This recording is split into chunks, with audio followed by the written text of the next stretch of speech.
Local volunteers have been working to create a low-cost emergency use ventilator for COVID-19 patients around the world. While they're not the only group to do this, the team says their ventilator is medical grade, an important feature in order for doctors everywhere to feel comfortable using it. Our Fox 12's Brenna Kelly spoke with the local engineers and physicians involved with this, who recently applied for emergency use authorization from the FDA. Brenna?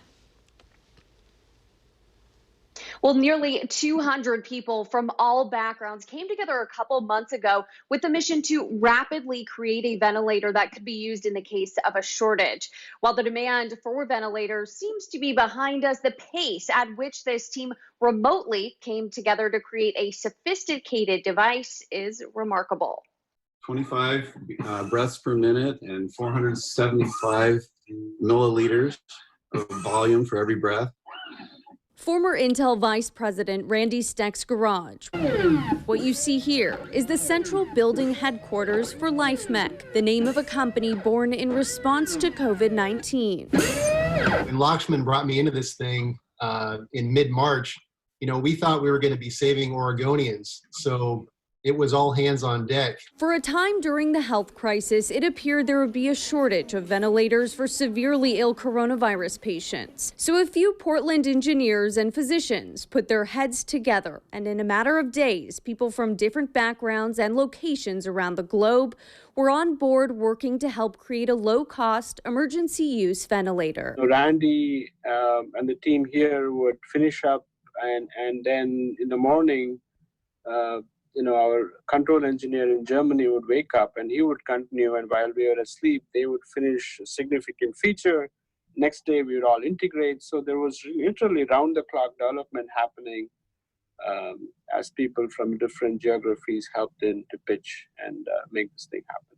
They're not the first ones to do it, but Oregon Medical Board member and cardiologist Dr. Saurabh Gupta says their machine has an edge. We're fairly confident that our device that we have designed, along with the control system that the team is designing, is superior and has more functionality related to those relative to those devices.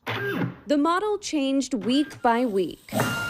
Talented minds from all over the world working together, but remotely from home, like the rest of us. It was really hard. And I think if we were all together in one spot, in one building, we could have probably accomplished this probably twice as fast. We forgot to eat a lot. We were just so focused on doing stuff, and even though we were home and supposed to be relaxing and stuff, it turned into an office. This is log 5. Yeah. And for the first time this past weekend, the team demonstrated their working prototype on a simulator at OHSU. The director of respiratory care services at OHSU says while the hospital has enough ventilators right now, it does perform well. And what stands out to them about this device are the safety features. We're not locking down any intellectual property. We are freely giving the results of our efforts to a common cause and invite anybody to take advantage of this to allow the ventilators to be produced wherever they're needed.